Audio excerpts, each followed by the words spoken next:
Today on Rock the Park. Whoa! Whoa! We're taking the plunge to the bottom of Colorado's Black Canyon.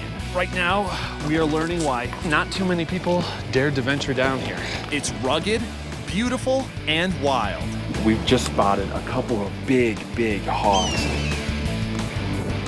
This trip will test our patience Oh, no! and our skill.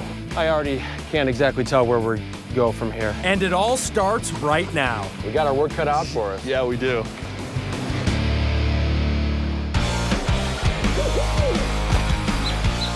I'm Jack Stewart.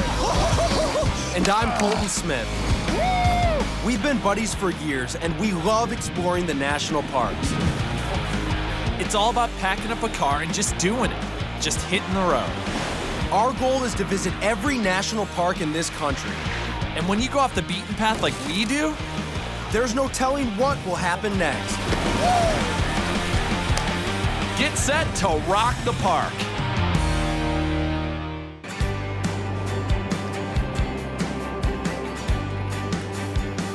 We're in Colorado, a state known for its 14,000-foot mountains. But for this trip, we're not going up.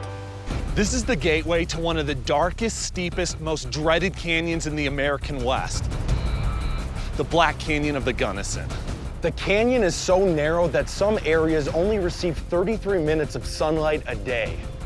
We're planning to descend 1,800 feet to the edge of the Gunnison River.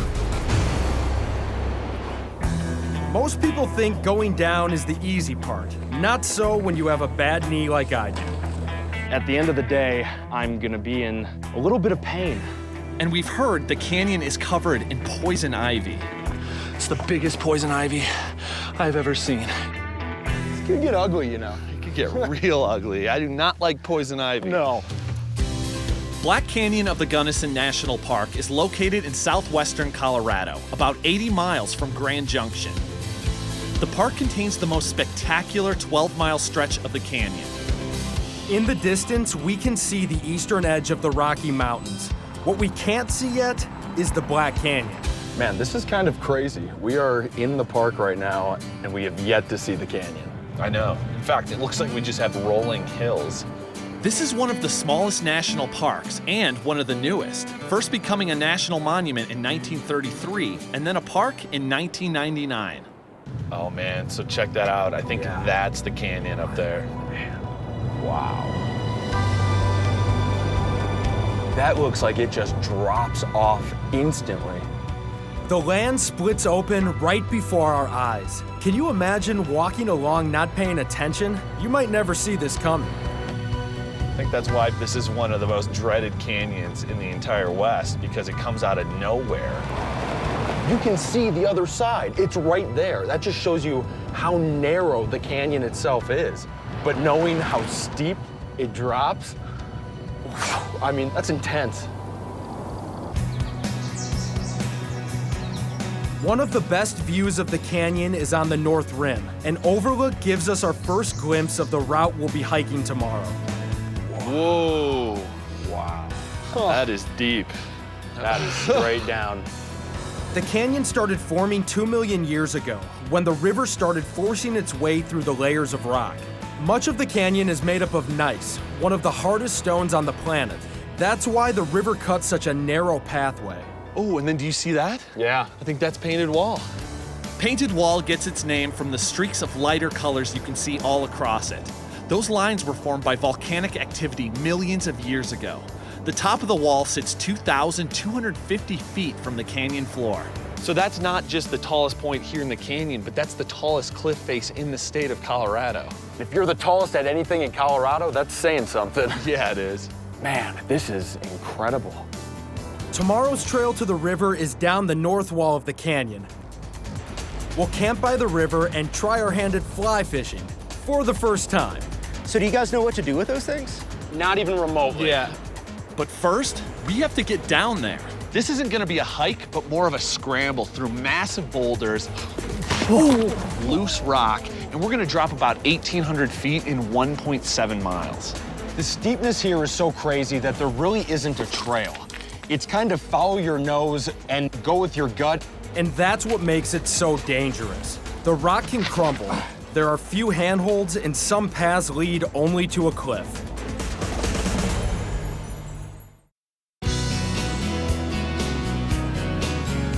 It's early morning at Black Canyon of the Gunnison National Park in Colorado, and we're psyching ourselves up for one of the most challenging hikes ever, down 2 miles into this narrow canyon.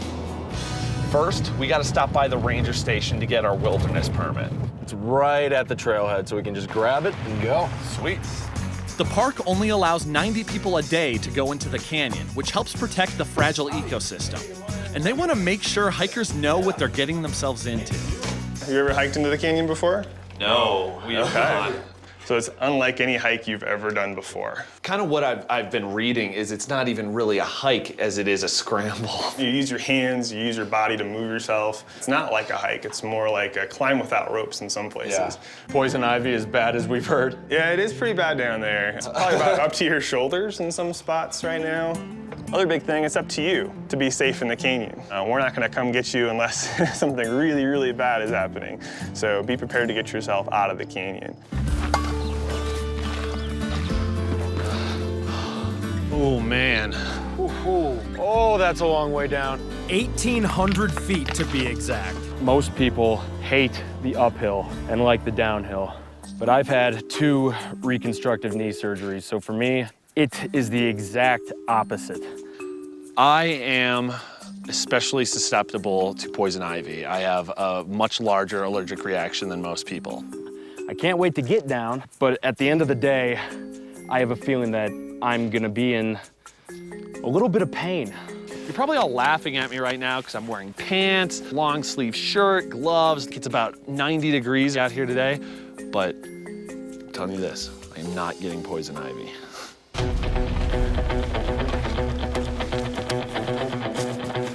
We're making our way down. And really, right from the start, we're seeing that our trail is not much of a trail. So you make sure that you're placing your feet in good spots where you've got a good solid foothold.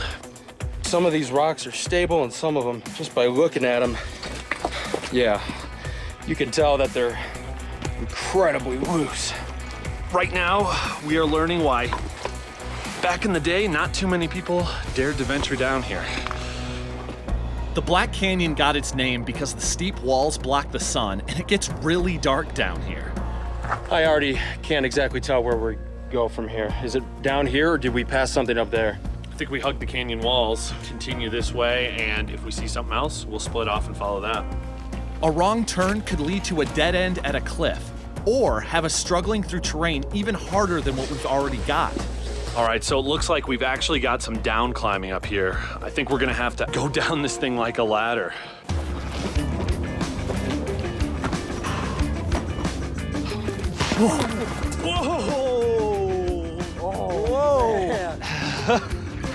Yeah, that's what we're dealing with.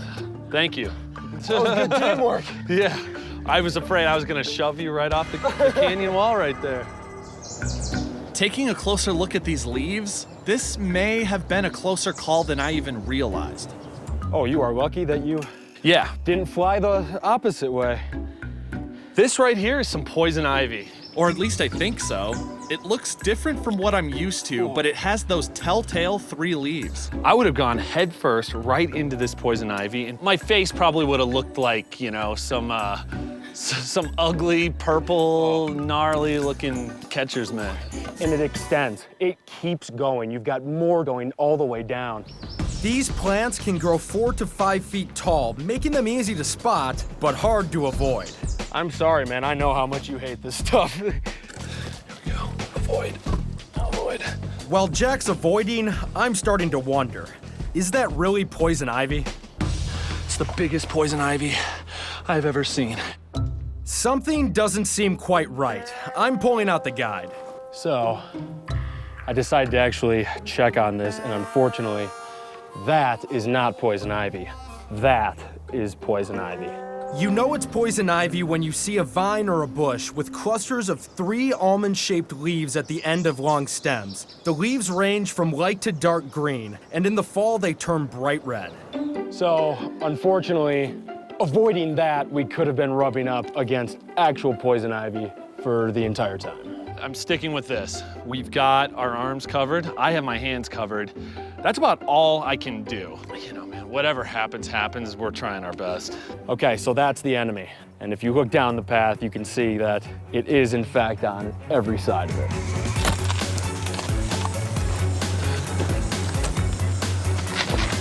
So we have, I would guess, maybe about a half a mile to go.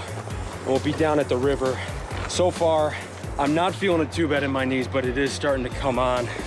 This is not a climb or hike that I would recommend to just anyone. I think you really got to make sure you're prepared for this, both for the steep grades and just for the sheer ruggedness of the terrain. Whoa. Wow. It is incredibly beautiful. It can look mean, it can look rough at times, but the overall beauty of this place is overwhelming.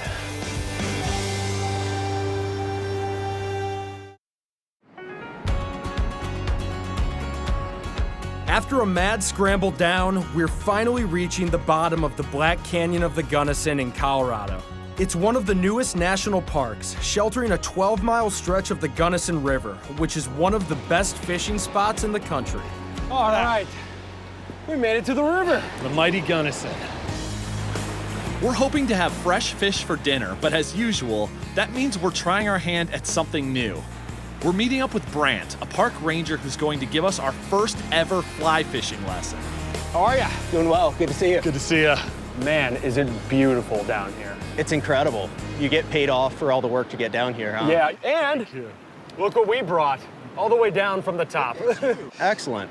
So do you guys know what to do with those things? Not even remotely. Yeah. Okay. We're fly fishing for rainbow trout and brown trout. The brown trout are huge, 16 to 30 inches on average, and anglers say they're hard to fool.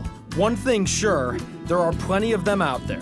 It's an amazing fishery here. It's considered gold medal waters in the state of Colorado. It's a designation that's reserved for only the best fisheries in the state. So already since we've been here, I've seen really large insects flying around. Right. Does that have something to do with why these waters are so good for fishing? Absolutely. The lower Gunnison has an epic salmon fly hatch. Salmon flies are a part of an insect family known as stoneflies. They're big, about 2 inches long, living near fast-moving streams. They grow to maturity under the water and hatch out at the surface. Trout love to eat them. So let me ask you this, like, are we mimicking basically a fly landing on the river? You are. Fly fishing is trying to trick the fish into thinking your hook is a fly lightly touching the surface. So this is kind of fascinating. If you look at this, this is a stonefly's exoskeleton. So what happens is the larva will actually split this open, crawl out, then they spread their wings, those wings dry, and then they fly away. It takes special equipment to touch the water as lightly as an insect.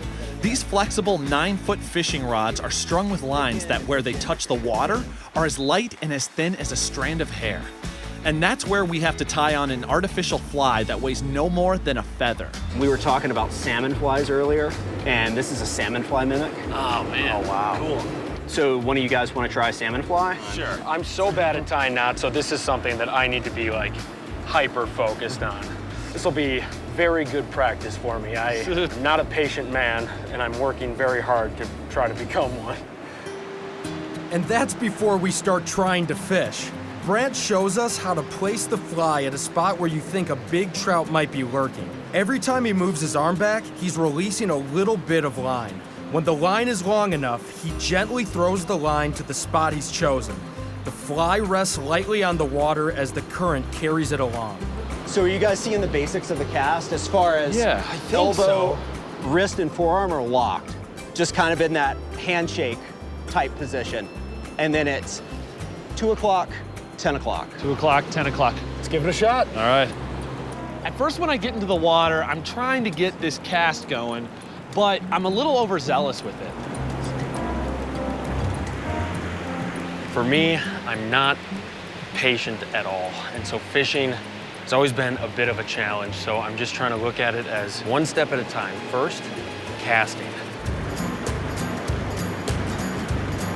Oh no! There's a little more of a rhythm to it. You got to go back, let it catch, go forward. Bring it back, let it catch, and then go forward. Oh, no. The motion looks easy enough, but it's like watching a quarterback throw a football. You know how to do the motion, doesn't mean you're gonna be successful at it. Oh, man. I'm just trying to get that technique down, and hopefully the fish will come. If you cast right, the fish will come. I've already ruined it again. Dang it. It seems like I've found my rhythm. 1 1,000 back, 2 1,000 forward. It's working for me. I'm feeling confident enough to move out to the swiftest part of the river, but I'm about to learn a lesson in fly fishing humility. Whoa, whoa, whoa, oh no, Oh no! oh no. What happened? I yank back my line, release it. All of a sudden, the reel falls right off my pole and goes into the river. What'd you do? I don't know. I must not have had my reel locked into place tightly enough on the pole. Oh, how quickly we're reminded that this is our first time ever trying this. Well, I guess we won't be eating fish for dinner. Fly fishing takes a lot of practice, and while we certainly need more of that, the goal is to have fun, and we've definitely done that. After making camp by the side of the river, we've got a little time to take in the beauty of this place. This is the perfect time of day to keep our eyes open for the ghost of the Rockies, mountain lions. They're usually quiet and elusive and tend to live in remote, primitive areas. We made it down relatively unscathed. Tomorrow we head back up, and that will be a different kind of challenge. Nothing is exactly marked, and so something might seem like it's actually a trail when in fact it's an illusion.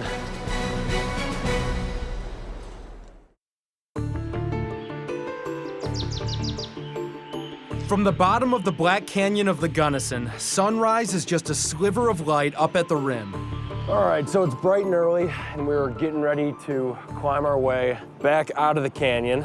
And even though it's the same route, it's definitely gonna be much different. Starting out, I think we both expected going up to be harder than coming down, but we're getting a nice surprise. We're making better time going up than even down. It's definitely physical and demanding, but you don't have to put the same amount of force into each step. I'm enjoying this trail a lot because it's more than just hiking. You get to kind of scramble around on some boulders. It just makes it a lot of fun. Think we're done with the ivy? Possibly, but I'm not letting my guard down. I'll tell you that. Reaching the trees near the rim, we get our first glimpse of the park's wildlife. Oh, wow. So right now, we've just spotted a couple of big hawks. And they probably have a nest right up here on the cliff wall. Red-tailed hawks are huge, with a wingspan of about 4.5 feet. Another bird of prey living in the canyon is the peregrine falcon. They can swoop down on their prey at speeds of up to 200 miles per hour. We're nearing the canyon rim, which is also prime habitat for black bears. We're making plenty of noise, so seeing one is unlikely. But that's the point. You never want to surprise a bear.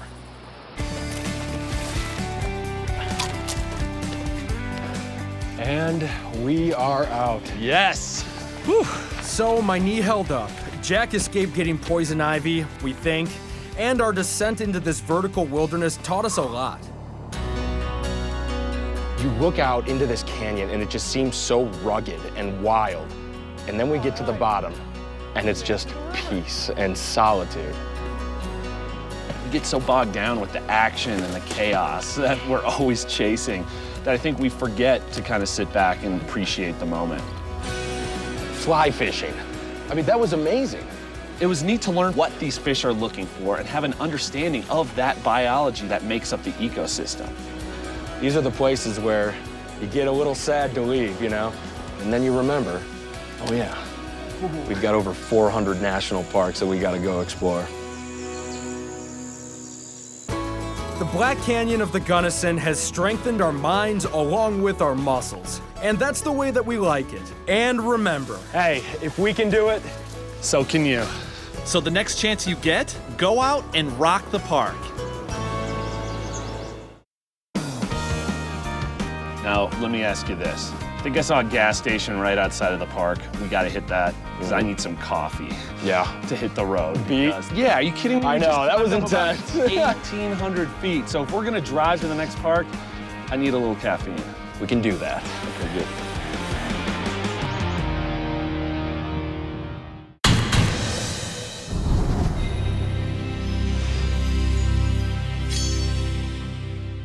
Hey everybody, thanks for watching. Make sure to leave any questions or comments that you have. And please subscribe to the channel. There's a lot more to come.